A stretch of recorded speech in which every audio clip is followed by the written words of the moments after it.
Hey guys, what's up? I'm here with a review of a horror action splatter film from 2013 from director Giulio DeSante, or DeSanti. Now, the reason his last name might sound familiar to some people is because I believe it might be his brother, but I know they have the same last name, so I'm like 90% sure they're related. But I'm gonna go ahead and assume it's his brother. His brother and him work on films from the production company Storm, and they are an Italian, basically, production company that makes weird, crazy, ultra-violent splatter films.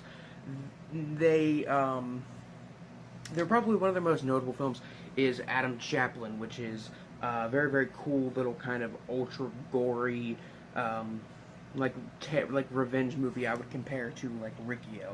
I would say it is like the Italian equivalent of Ricchio. And they also did another film called Tater City. Take a tour of the cannibal, like the cannibal fucking dictatorship city or something like that. But basically, the short title is Tater City, City of Cannibals, or something like that. And basically, it is a film in the same exact style as Adam Chaplin, from the director of tonight's movie. This is the other film. This is the only other film I've seen from him, but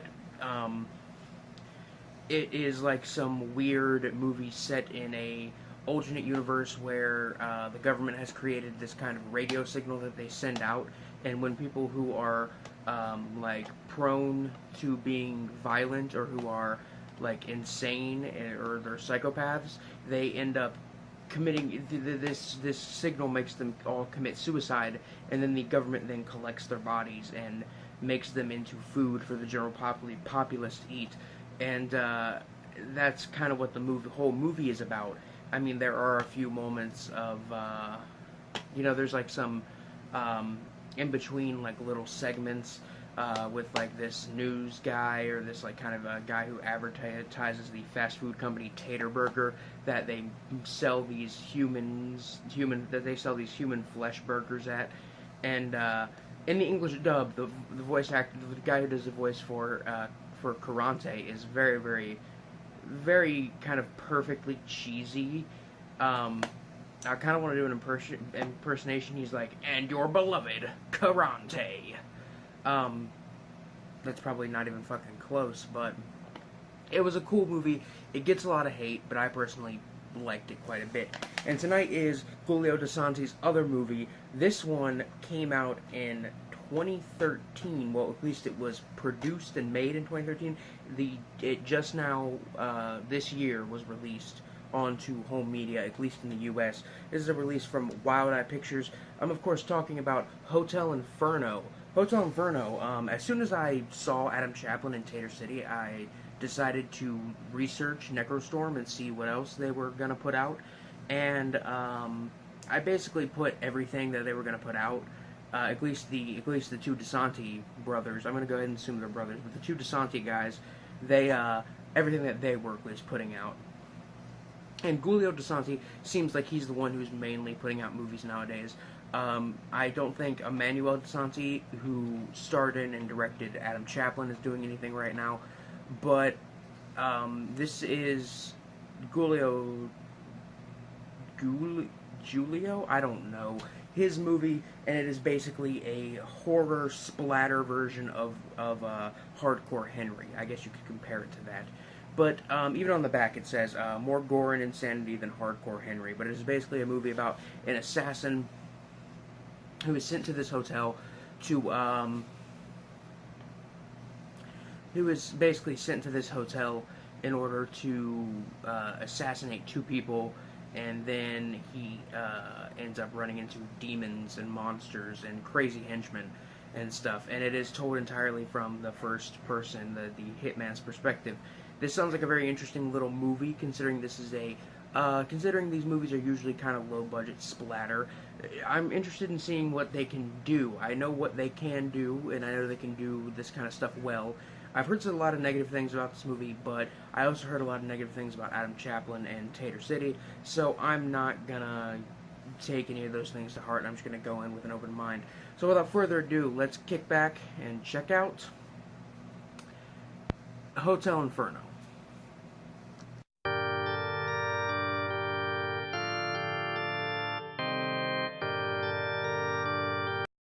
So the movie starts off just right away with a guy getting his throat just completely slashed open in a bathtub, and it's a pretty gnarly little opening scene. We get some credits, and then with some pretty creepy music, and we're introduced to our main character, um, who is Zamosa, I believe. I'm pretty sure that's his name. His first name's Frank, but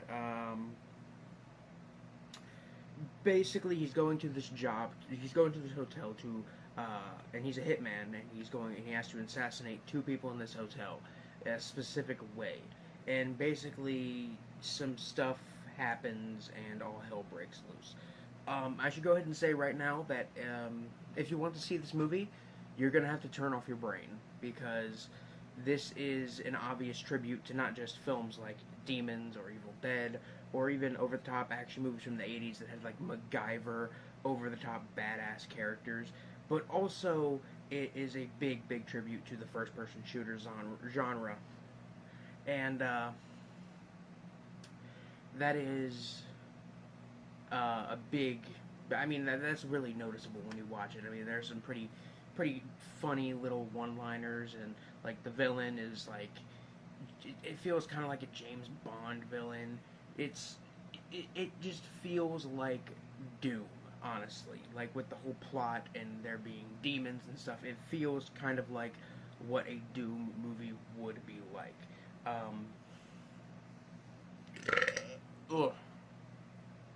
This all being said, the acting really isn't that good, like at all. But everybody at least tries, and the guy who does the voice acting for the main character is pretty damn good. He makes the character likable.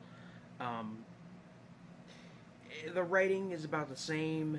Honestly, really, we're all here for the gore, and the gore effects are very abundant and pretty well made, considering the probably pretty low budget of the movie that Necrostorm usually puts out. But the lighting, visual effects, camera work, they're all okay-ish. The film does have that very kind of Necrostorm visual style going on. Lots of like blue backgrounds with blood splattering, with bright red blood splattering all over the place. And really everything from a technical standpoint, like I said, is okay. But I gotta mention, I really like the music in this film. It has a very kind of 80s action vibe, very similar to the music you would find in something like the film Drive or Hotline Miami.